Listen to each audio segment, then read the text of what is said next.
Book of Heaven. Volume 30, May 30th, 1932. How the divine will looks for the act of the creature in order to form its life in her. Difference between the sacraments and the divine will. How the divine will is life, while the sacraments are effects of it. My little mind continues to cross the immense sea of the divine fiat. It seems to me that in all things, and even over the Supreme Being, it holds the first place of dominion and of command. And it says, "In vain do you escape me. In all things I can say, I am here. I am here for you, to give you life. I am the insuperable one. No one can surpass me, either in love or in light or in my immensity, in which I form as many lives of myself, for as many lives as I want to give to creatures." O power of the divine will! In your immensity, you look for the act of the creature in order to form as many lives of yourself in each of their acts. But how many of these acts do not receive you and reject you? And your life remains suffocated within you, in your immensity. Ah, you, without tiring, with love that conquers everything, continue your searches of the human acts to give your life and bilocate it in each instant. But while my mind was wandering in the sea of the fiat, my celestial teacher Jesus, visiting his little daughter, told me, "Blessed daughter of my will, each act of the creature done in my will is a step that she takes in order to come closer to God, and God, in his turn, takes a step to draw near her." It can be said that the Creator and the creature are always on a journey. They never stop, one toward the other. My will descends into the act of the creature to form its step of divine life, and she ascends into the fiat, into the celestial regions, to make herself conqueror of light, of love, of sanctity, and celestial cognitions. So each act, word, breath, heartbeat in my will are as many steps of divine life that the creature takes, and my will longs for these acts in order to have its field of action, to be able to form as many divine lives in the creature. This was the purpose of creation, to form our life in the creature, to have our divine field of action in her. And this is why we love so much for her to do our divine will, to place our life in safety, not within ourselves. We have no need of anyone. We are more than sufficient to ourselves, but in the creature. This was the great portent that we wanted and want to make by virtue of our will, to form our life in the life of the creature. Therefore, if we don't do this, the creation would remain without our original purpose, a hindrance to our love, a continuous bitterness, to look at it and see a work so great and of such great magnificence unfulfilled, and our purpose failed. If the certainty that our will reign in the creature to form our life in her were not in us, our love would burn up the whole creation and would reduce it to nothing. And if so much is endured and tolerated, it is because we see beyond the times our purpose fulfilled. Now, as the creature does her will, she draws back and takes a step backward from her Creator, and God draws back, and an infinite distance is formed between the two. See then the necessity to persevere in operating in my divine will in a continuous way, to reduce the great distance between God and the creature, produced by the human will. And do not think that it is a personal distance. I am everywhere, in everyone, in heaven and on earth. The distance that the human will without mine forms is distance of sanctity, of beauty, of goodness, of power, of love. These are infinite distances that only my will operating in the creature can reunite and connect together, rendering one inseparable from the other. This happened in redemption. Each manifestation that we made on the descent of the Word upon earth was a step that we took toward the humankind. And as they longed for him and prayed and manifested to my people, our manifestations, prophecies, and revelations, so did they take as many steps toward the Supreme Being. So, they were on a journey toward God, and we toward them. And as the time of the descent from heaven to earth drew near, so did prophets increase, to be able to make more revelations, to hasten the journey on both sides. This is so true. that in the first times of the world there were no prophets, and our manifestations were so scarce that it can be said that one step per century was being taken. This delay in the journey caused coldness on the part of the creatures, and almost everyone held my descent upon earth as a way of speaking, something absurd, not a reality. Just as the kingdom of my will is thought of today, a way of speaking, and almost something that cannot be. So the prophets came after Moses, almost in the last times, close to my descent upon earth, and through our manifestations to them, the journey was hastened on both sides. And then came the sovereign Queen of Heaven, who not only walked, but ran to hasten the encounter with her Creator, to make him descend and let him accomplish redemption. See then, how my manifestations of my divine will are sure proofs that it is walking to come to reign upon earth, and that the creature to whom they have been given is walking and running with iron constancy to receive the first encounter, so as to give it her soul in order to let it reign, and therefore give way to it, to let it reign in the midst of creatures. Therefore let your acts be continuous, because only continuous acts are those which hasten the journey, surpass every obstacle, and are the only conquerors that conquer God and the creature. After this, the crowd of my thoughts on the divine will went on, and since I had received Holy Communion, I thought to myself, what difference is there between the sacraments and the divine will?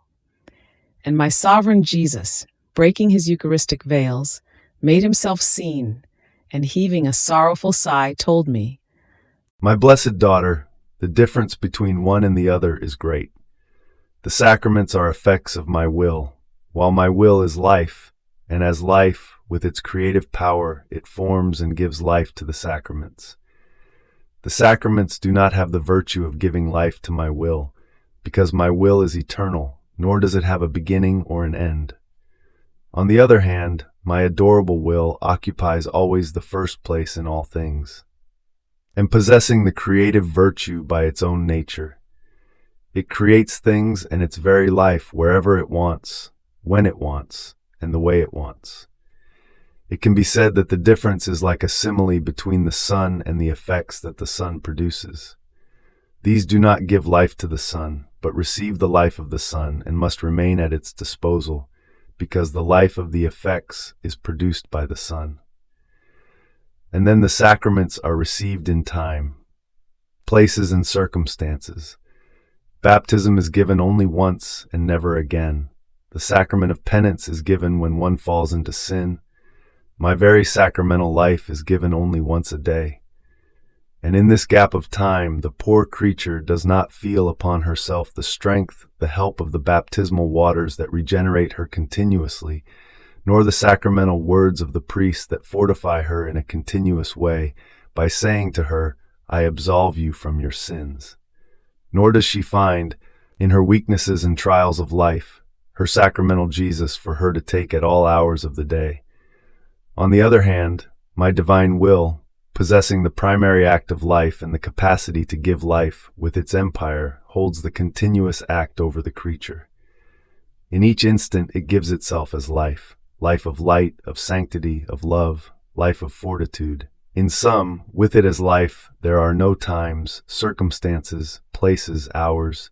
There are no restrictions, nor any law, especially since it must give life, and life is formed with continuous acts, not at intervals.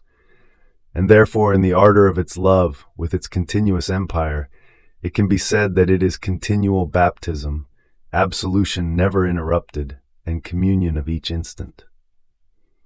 More so, since this will of ours was given to man in the beginning of his creation as perennial life dwelling in him. This was the substance, the fruit of creation. Our will that was to form our life in the creature. With this life we gave everything. There was nothing he might need which he would not be able to find in this will of ours. It can be said that he would have at his disposal anything he might want: help, strength, sanctity, light. Everything was placed in his power, and my will took on the commitment to give him anything he wanted, as long as he would give it dominion and would let it dwell in his soul. Therefore, it was not necessary to institute the sacraments when man was created, because in my will he possessed the origin and the life of all goods. The sacraments, as means of helps, of medicines, of forgiveness, had no reason to exist. But when man rejected this will of ours, as it withdrew, he remained without divine life, therefore without the nourishing virtue, without the continuous act of receiving new and increasing life.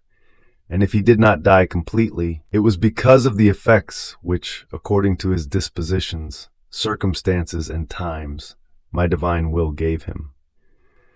Now, as our paternal goodness saw that man kept falling lower and lower, in order to give him a support, a help, it gave him the law as norm of his life. In fact, in creation it gave him no law, nor anything else, but my divine will, which, by giving him continuous life, gave him our divine law as his own nature, in such a way that he was to feel it within himself, as his own life, with no need for us to tell him and command him. More so, since wherever my will reigns there are no laws nor commands. Laws are for servants, for rebels, not for one's children. Between us and those who live in our will it all resolves in love. But with all the law, man did not recover. And since our ideal of creation had been man, and only for him was everything made, I wanted to come upon earth, then, into their midst, and in order to give him more valid supports, more salutary medicines, surer means, more powerful helps, I instituted the holy sacraments, and these act in times and circumstances according to the dispositions of the creatures, as effects and works of my divine will. But in spite of all this great good, if the soul does not let the divine will enter into her as life, she will always have her miseries, a life in the middle. She will feel her passions to the quick. Sanctity and even salvation will always be in danger, because my will alone, that gives itself as continuous life, forms the sweet enchantment to passions, to miseries, and in the evils of the creatures known. It forms the opposite acts of sanctity, of fortitude, of light, of love, in such a way that the human will, feeling the sweet enchantment, feels, flowing into its evils, the beauty, the goodness, the sanctity of the continuous act of life that my will gives it under its gentle and sweet empire, and it lets my will do what it wants with it, because a continuous act that gives perennial life can never be matched by other acts, helps, and means, however strong and holy, in doing the good that a continuous act can do. Therefore, there is no greater evil that the creature can do to herself, nor greater wrong that she can do to our paternal goodness, than not letting our will reign in her. If it were in her power, she would induce us to destroy the whole creation, because the creature was made to be our dwelling. And not only her, but all created things, heavens, sun, earth, everything, since they are works come out of our supreme height, we have the right to inhabit them, and by inhabiting them, we preserve them with decorum, beautiful and always new, as in the act in which we issued them to the light. Now, by not doing our will, the creature puts herself out of our dwelling, and it happens to us as it would happen to a rich lord who, wanting to build a great and beautiful palace for himself, when he has finished it, goes to live in it. But the doors shut in his face, the stones hurl themselves at him, in such a way that he is forced to stay out of it, prevented from living in the house that he himself has formed. Would it not deserve to be destroyed by the one who has formed it? Yet he does not do it, because he loves his work.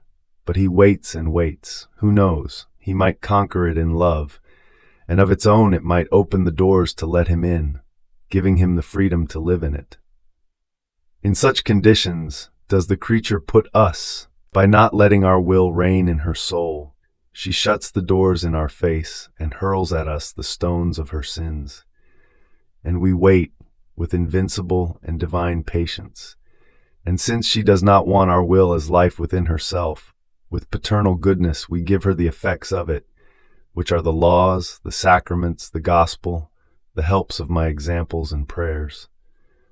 But of all this great good, nothing can equal the great good that my will can do as perennial life of the creature, because my will is, altogether, law, sacraments, gospel, life.